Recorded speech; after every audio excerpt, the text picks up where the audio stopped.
Kun raadiyoo sagalee Oromooti. Raadiyoon sagalee Oromoo torbanitti guyyaa 3 wixata roobii fi sanbata galgala keessaa sa'a 7 hamma 7 walakkaatti kan isiniif darbu. Tamsaasni dambalii gabaabaa meetir baandii 16 yookaan kiiloo heerzii 17,850 fi karaa intarneetii oromovoice.org darbu kun amma jalqaba. Kun raadiyoo sagalee Oromooti. Akkam jirtu dhaggeeffattoota keenya kabajamoo. Kun sagantaa keenya Caamsaa 9 bara 2016ti. Har'a Hundee fi Oromia Insight qabna. Hundee keessatti waa'ee haadholii fi ayyaana haadholii isiniif dhiyeessina. Qophii Oromia Insightis yeroo isaa eeggatee dhiyaata. An kanan isin keessummeessu ayyaantu dameeti. Amma gara oduuttan isin dabarsa. Akka mul'atan oduu isaati kanaaf qabnu isin dhageessisaa annaabasaa waq jiraati.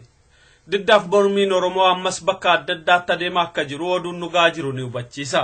Oduun har'aa Harargee lixaarraa nu ga'e akka hubachiisutti uummanni aanaa Gooroo guutuu magaalaa Karramallee keessatti argaman guyyaa har'aa diddaa adeemsisaniin caasaa mootummaa wayyaanee haga tokko barbadeessaniiru. Diddaaf mormii uummati kaase kanaan manni murtii wayyaanee kan aanaa sanatti argamu guutummaatti akka manca'e beekameera. Manni murtii kunis murtii dabaa dargaggoota Oromoo uummata Oromoo mirga abbaa biyyummaa gaafatanitti dabarsaa akka ture beekamaadha. Kana malees mana hidhaa keessaa namoonni jiran hedduun akka gallakkifaman oduun kun dabalee addeesseera. Mootummaan wayyaanee barattoota dargaggootaaf hojjettoota Oromoo walitti qabee xollaayetti hidhee akka isaan sobanii TV irratti dubbatan gochuuf yaaliin inni godhe jalaa fashaluun beekame. Oduun achirraa nu ga'e akka ibsutti diddaaf mormii ka'eetti akka gaabbanii fi diddaa kana duubas adda bilisummaa Oromoo akka jiru gocha shoror keessaa akka ta'etti akka dubbataniif qindeeffamullee dargaggoonni achi keessatti hidhaman gochaa kana diduudhaan harka akka fashaleessan beekameera. Yeroo ammaa kanatti dargaggoonni akkasumas barsiisonni fi hojjettoonni mootummaa sabboonoo ta'an kan lakkoofsi isaanii 5,000 ol ta'u mana hidhaa Xollaayee keessatti akka argaman oduun achirraa nu ga'e addeesseera. Mootummaa wayyaanee yeroo adda addaatti namoota mirga isaanii gaafatan walitti qabuudhaan mana hidhaa kan akka Xollaayee, Uursoo fi Ziwaayee keessatti gidirsaa jiraachuunsaa beekamaadha. Liigiin mirga namoomaa gaanfa Afrikaa qophii madda galiif sagantaa hawaasaa qopheessaa akka jiru beeksise. Liigichi dhaamsa nuuf ergeen akka ibsetti qophiin kun Caamsaa 23 bara 2016 magaalaa Torontoo keessatti gaggeeffama. Qophii kanarrattis keessummooti jaarmiyaalee akka Human Rights Watch, Amnesty International fi kan biroorraa affeeraman haasawaa akka godhan beekameera. Qophiin kun humna dinagdee liigiin mirga namooma gaanfa Afrikaa jabeessuun alattis sagaleen uummata Oromoo akka dhaga'amuuf hiree kan mijeesse ta'uu odeessi kun dabalee hubachiiseera. Maddeensaa Kanaadaa kan ta'e liigiin mirga namoomaa gaanfa Afrikaa kun yeroo adda addaatti dhiittaaf roorroo mirga namoomaa uummata Oromoo irra ga'aa jiru walitti qindeessuun addunyaatti beeksisaa jiraachuunsaa kan beekamu. Shira wayyaaneen xaxxeen walitti bu'iinsi haarawaa uummata Oromoo Karrayyuuf Argobbaa gidduutti uumamuun beekame. Walitti bu'iinsa kaleessaa daangaa lafa Aroolee kan Shawaa Ba'aa Fantaallee keessatti uumameen uummata Oromoo Karrayyuurraa namooti 2 lubbuun isaanii darbeera. Namoota hedduunis akka madaa'aniif qabeenya hedduu akka manca'e illee hubatameera. Walitti bu'iinsa kanarratti uummata Argobbaarraas akkasuma namooti 2 lubbuun isaanii akka darbe odeessi nu ga'e hubachiiseera. Walitti bu'iinsa kana wayyaaneen beekaa kan babal'ifte ta'uu kaneera maddeen keenya uummata Oromoo Karrayyuuf Argobbaa ollummaa gaariin bara dheeraa waliin jiraatanis sababa xixiqqaan akka waliin dhabne dhaamsa dabarsaniiru. Rakkoo kanas araaraaf nagaan akka hiikkatan kanneen dhaaman jaarsoliin biyyaa wal dhabdee kana karaa nagaatiin akka hiikan tattaaffii godhaa akka jiranii fi uummatis wal dhabdee babal'isuurraa akka of qusatu dhaamsa dabarsaniiru. Oduun saatii kanaaf qabnu kanumaaf qophii keenya fi waliin nagaan nu tura. Ammoo beeksisa qabnaa liigii mirga namoomaa gaanfa Afrikaa walgeettii madda galii walitti qabachuu fi akkasumas walga'ii hawaasaa dhimma mirga namoomaa irratti qopheessee jira. Walga'iin kun biyya Kanaadaa magaalaa Torontoo keessatti kan gaggeeffamu guyyaansaa Caamsaa 23 bara 2016 yookaan Mee 23 waaree booda sa'aatii 3 aga sa'aatii 9tti. Walga'ii kanarratti keessummoonni jaarmolee kan akka Human Rights Watch, Amnesty International irraa affeeramanii akka haasaa godhan sagantaan kun ni hubachiisa. Gatiin seensaa $40. Namuu ayyaana kanarratti hirmaate liigicha jabeessuudhaan akkasumas mirgi namoomaa uummata Oromoo akka kabajamu ga'ee isaa akka gumaachu gaafatee jira. Liigii mirga namoomaa gaanfa Afrikaa.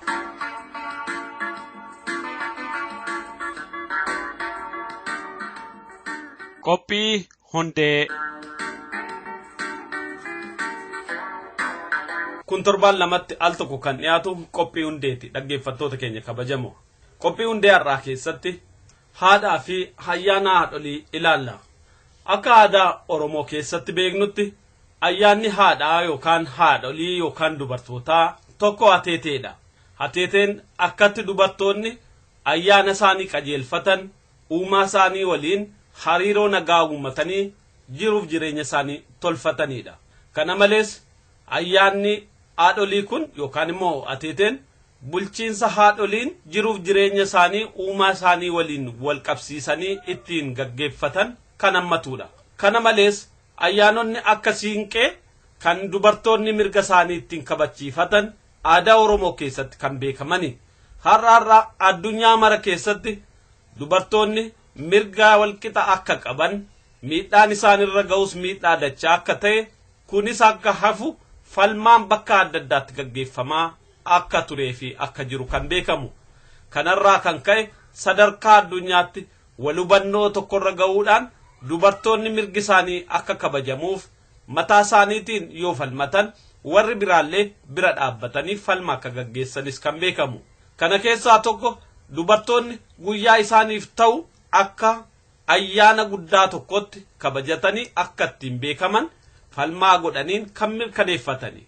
Inni amma nuti ilaalaa jirru ayyaana haadholiiti.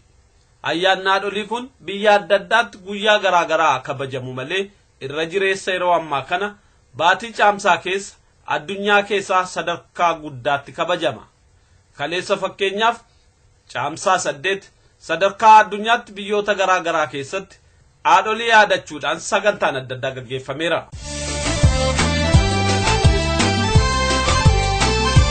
Guyyaan haadholii kun yeroo jalqabaaf bara 1908 biyya Ameerikaa West Virginia keessatti yeroo Aanaa Jarvis haadha ishiitiif yaadannoodhaaf akka ta'utti qophii mana sagadaatti qopheessitirraa eegalee akka ta'e seenaan ni hubachiisa. Yeroo sanarraa kaasee biyyoota adda addaatti bifa garaa garaatiin waan haadhaa fi ilmoo, haadhaa fi hawaasa, haadhaaf maatii walitti hidhuun yaadachuudhaan ayyaanni kun bara baraan kabajamaa jira. Haadholeen biyyaafis, sabaafis, maatiifis, hollaafis waan gumaachan qaban. Haadholeen gochaa isaan maatiif, biyyaaf, sabaaf akkasumas ilmoo isaaniif firoottan isaaniitiif godhan kanaaf warreen guyyaa kana yaadataniif kabajan immoo jaalaluma sana deebisanii agarsiisuuni. Waggaa darbe Aliyyii Galatoo qophii mala jireenyaa keessatti waa'ee haadhaa waan inni nuu dhiyeessee ture ayyaanuma kanaan waan wal fakkaatuu fi haadholee wajjin hidhata waan qabuuf irra deebinee isin dhageessifna. Haadha waan baay'ee waan jiruu kennaaf nu barbaachisu waan horiin yookaan mallaqaan bitachuu hin dandeenye bilaasha nuu kenneera. Utubaan jireenyaa haati namaa san keessaa tokko. Haadha yeroo jennu haadha nama deette. Garuu jecha haadha jedhu kana abbaa warraa haadha manaatiin, haati manaa abbaa warraatiin, abbaan intala ofiitiin, ummanni biyya ofiitiin inni haadha kiyyaabe, haadha tiyyaa, haadhaa jedhaa mishoomaa fi jaalala qaban yeroo ibsan hin argina.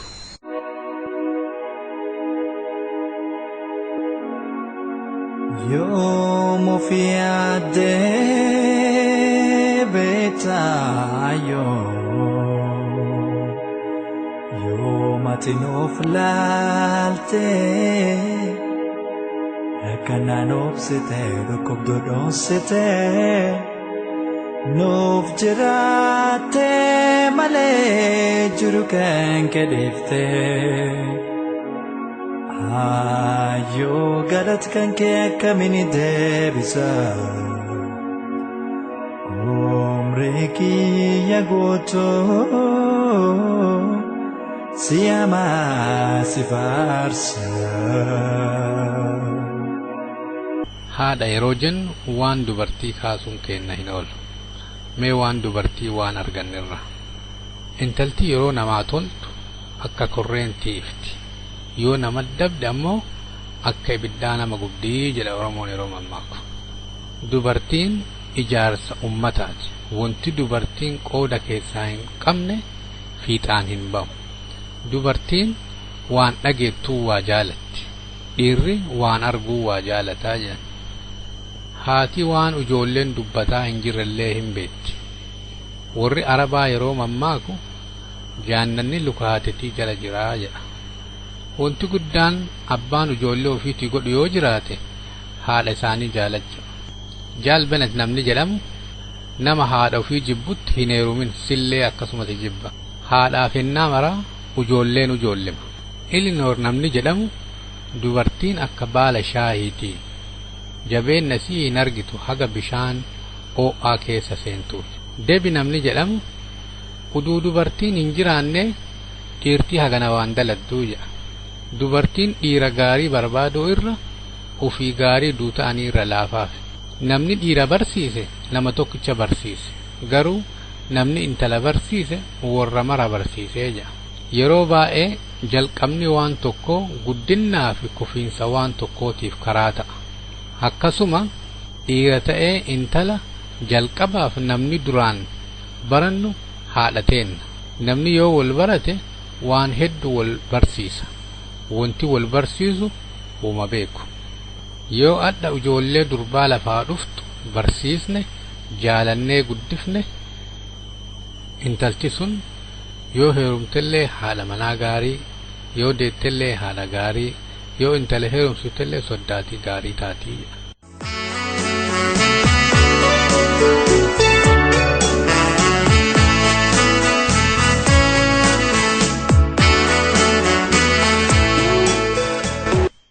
Ammoo akka qoosaatitti dhiira gammachuu hin qabne waa inni ilma ofiitiin saahiba ofii waliin haasa'u waan dhageerraa ani haadha manaatii 7 hin dubbifnee jedhee saahiba ofiitii hima.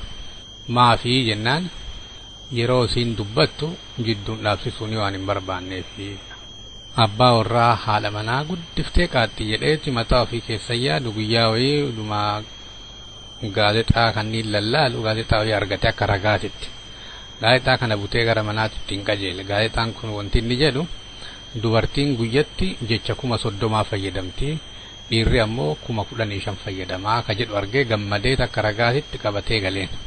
Argitee isin jecha 30 fayyadamtanii nu ammoo 15 fayyadamnaa jedhee itti mee jennaan haati manaa waan akkas ta'eef beektaa jennaan maaf jennaan waan harka lama irra deebinee isinii himnuufi jettiin.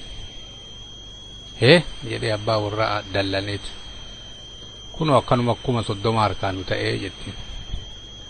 Haati manaa basurree qabdi. Basurree tana dallanee abbaa warraa yeroo isin mana hin jirre basurree tana buteeti baatee achi fageessee ganda'uu itti gate. Udumanni hin galle basurreen tun deebitee galte. Amma guyyaa biraa fuudhee achi dildila gama ceesisee ganda kaan keessa deemee akkasiin deebitee galuu hin dandeenyetti fageessee gate. Amma shakkeet gara manaa bilbile. Yoo gara manaa bilbilu basurreen sun jirti waa mana jedhe. Haati manaan beektu akka inni gataaru. Een jirti maali jennaan telefoonatti kennii jedhe. Maaf jennaan karaa badeeraa naa galchituu jedhe. Ilminiif abbaa yeroo hin dubbatani ilmi abbaa gaafata. Abbaa kiyya horii meeqana barbaachisan tala fuudhuufi jennaan ilma kiyyaan hin beeku ana gammaa kafaluma jiraa jedhaan. Haati manaatiif abbaa warraa bayanii shopping centerii keessa duma deemani haadha manaa biraa dhabe. Abbaa warraa yeroo kana intala bareedduu wayii argeet akkam nagaa na dubbisii jedhaan. Maafii jennaan hin beeku yeroo an intala bareedduu dubbisu haati manaatii eessaallee akka dhufte hin beeku biruma argaa jedhe. Sagantaan dhaaduun xumurre abbaa warraa mataa haati manaa mormaa. Mataan morma ajajaa mormi ammoo mataan deemaa jedhan. Maarra yoo akkas taate mormatti taramu mata ka deemuun tutaramu ka ajaju. Yoo ka ajaju ajaja kennuu kan beenne taate hoo yoo ka ajajan ammoo ajaja fudhachuu dide hoo yoo mataanuu mataa akka mataa ta'e wallaalee morma ta'e hoo yoo morminuu akka mataa ta'e hoo sila mufachoon haadha manaatiif abbaa warraa kanumarraa dhufinnaa laata. Sagantaan kanumaa turtii gaarii.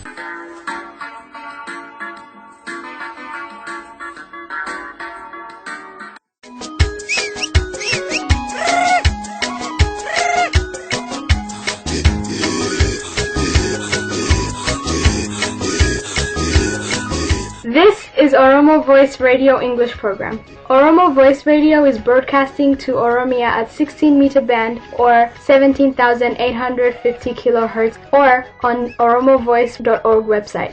OVR broadcasts Oromia Insight program every Monday for 15 minutes at 7:15 p.m. Oromia local time. Welcome to Oromia Insight program.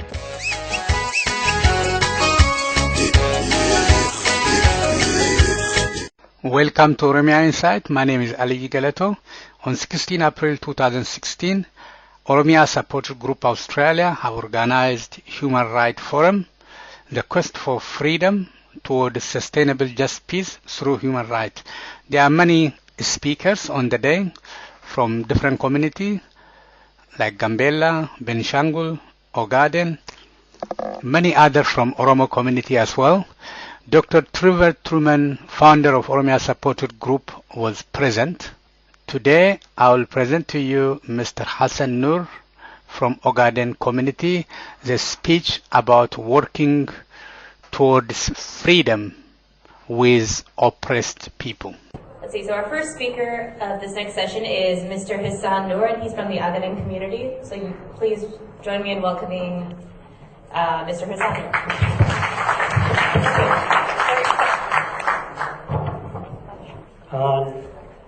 Good afternoon. My name is Hassan Nur. I'm from the Ogaden community of Australia, and I'm very grateful to be here with you today. And I'm extremely passionate today because of the environment, seriously. And there's so many different communities out here, and I think the majority of them are from Oromo, are they? Or I'm not sure. Can you put your hands up if you're all Oromo or half Oromo? It looks like the whole room is Oromo except me. I think my origin is from Oromo too. The reason I think it's grateful to be here with us, all of us here. There's so many different groups from, I don't know whether I should call Ethiopia. I just don't want to say that word. But we come from that country. So, but the reason we're here is all of us are sharing sorrow. We're not here to celebrate something. We are all, everybody who stand here was showing his grievances. But the problem is all of us come from different communities, and we all think, you know, we are the one who is a victim. But in reality, we are all sharing one thing, tragedy. And we need to unite to have that thing to overcome. I think maybe one day we can have celebrating to take over that tragedy our head off. And we lost so many people. And the thing that I want to talk about is Ethiopia. In reality, Ethiopia, it is only sharing. I'm talking about when I say Ethiopia, don't get me wrong, okay? Ethiopia, the empire, they share with us being African, being black. But seriously, they are no different, if they're not worse, than those who colonized us, the European colony. So seriously, the Europeans have no idea when Ethiopia says, oh, we are all Ethiopian. We are not all Ethiopian. Each of us come from different region of Ethiopia that was conquered. They did not become part of Ethiopia because they want to be part of Ethiopia. They have been conquered, like the Europeans were conquering other part of the world. So there's no difference between conquering another country in Asia, Latin America, or Africa, but we have been conquered, all of us here.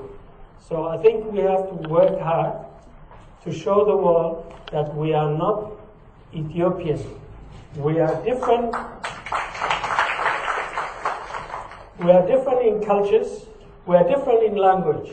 Okay? We share Ethiopia, what we share with other African countries.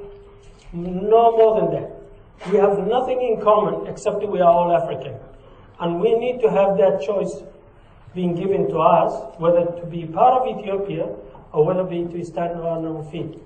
And I think we have to work hard with the international community, especially the United Nations and other international organizations that deal with Ethiopia. Ethiopia receives aid after Israel and Egypt.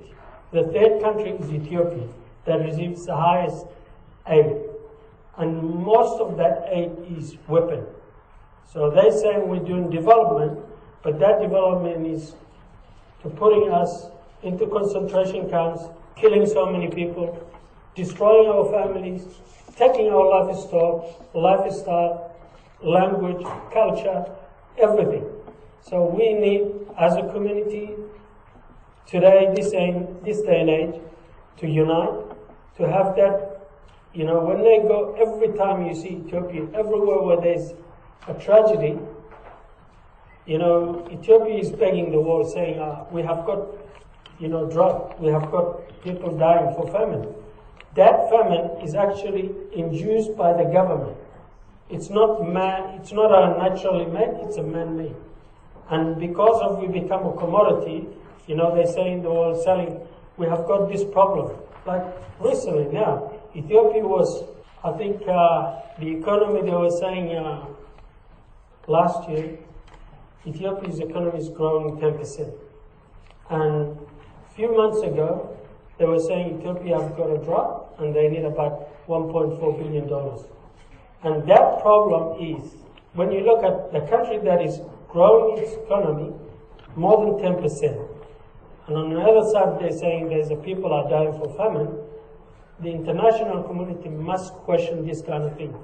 Otherwise, we are in a problem, we have got a problem, and we need, we cannot be, put into jails, killed, raped, torture, fleeing from the country that you come from. We have no choice. And it's getting harder every day when you look at what's happening today.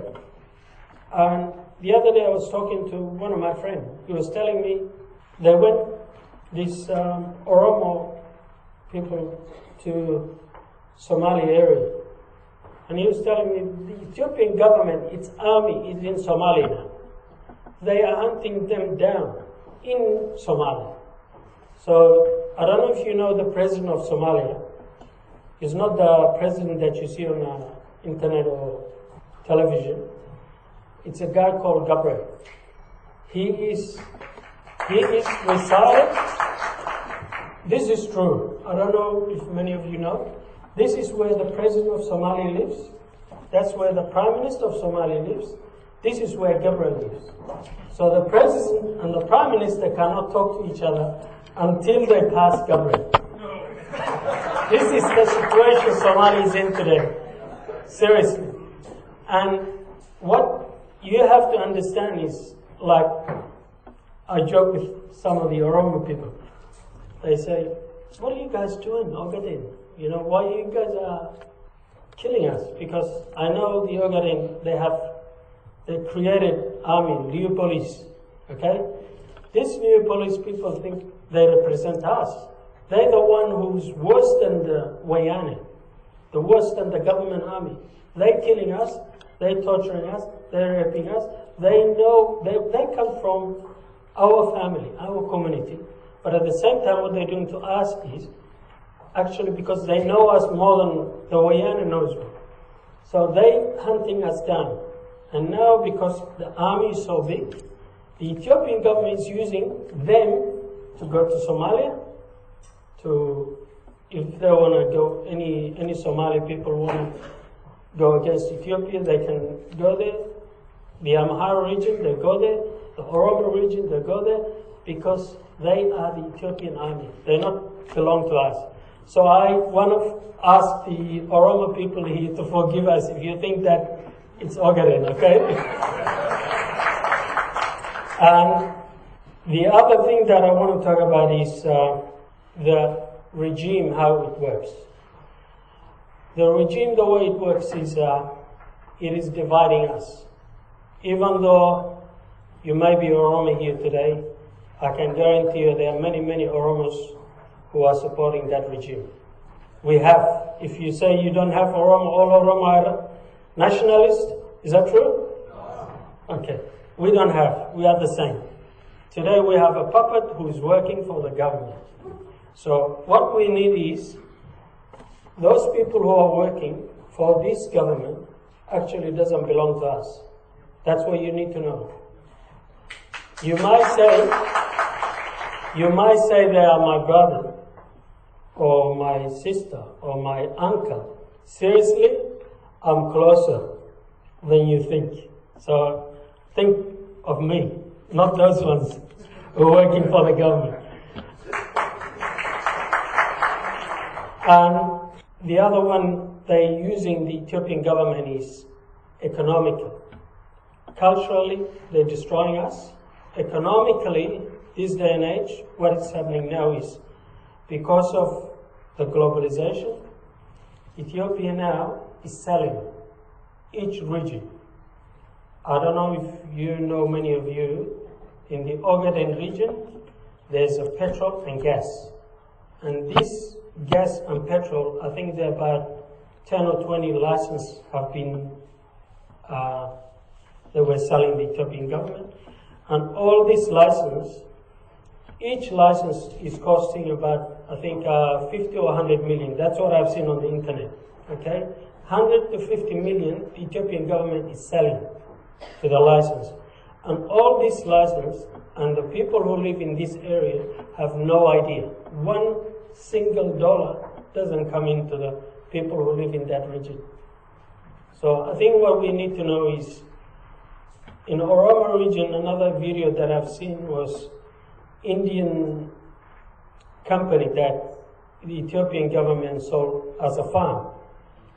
And the Indian guy is saying, oh, these people are lazy, you know, and these people, when they, it's a channel 4, an English channel, and the people are saying, how can you say that? You know, and he went to the people, he was asking, what's wrong? And they say, we've been evicted our land. Our land, you know, this Indian took our land. So there's nothing left for the people who belong to that land. So I think we need to work harder to focus on this thing. The Gambela is the same thing, the Bishangul is the same thing, their lands, their farm, they're selling farms for 99 years. These 99 years, can you imagine another 99 years where you're going to be? Some of these people will be erased from the planet. Seriously. And they're pushing the people, you know, to go to the neighboring country. Because these lands, who's selling, who's leasing, you have no control over. I think we have to focus this kind of thing and to do a bit more, you know, to work through the international organization. And the other one I want to talk about is education. They don't want you to be educated because they know if you become educated, then you're going to start fighting against. The other one is education. They don't want people to be educated. Seriously, become educated. You need to educate, not only education, what you need to do is do research. Each of us have got community we come from. Each of us, our community, how did they end up? Ethiopia used to be in the 16th century, a small, tiny empire on the hills, okay? From 16th century, when the Portuguese started supporting Ethiopian empire, they're coming down from the hills all the way to the flatland, you know, and taking over each of those kingdoms where used to be existed in those places. There were other empires. All those empires are gone today. There's only one empire, which is Ethiopian empire now, ruling Ethiopia. So you need to research, find your information, and I think we have to fight as a unity, one face. Ethiopia doesn't represent you. As a community, I'm Ogaden. If I just speak myself today, nobody will listen to me. What I need is, please let us come together, make an organization or community that is connected, at least that can have a voice in the international community. Whenever Ethiopia is going to them and saying, please give me money for development or give me money for this, we say this money is not going to us. So please let us work together and try to do better than this we're doing today. Thank you very much.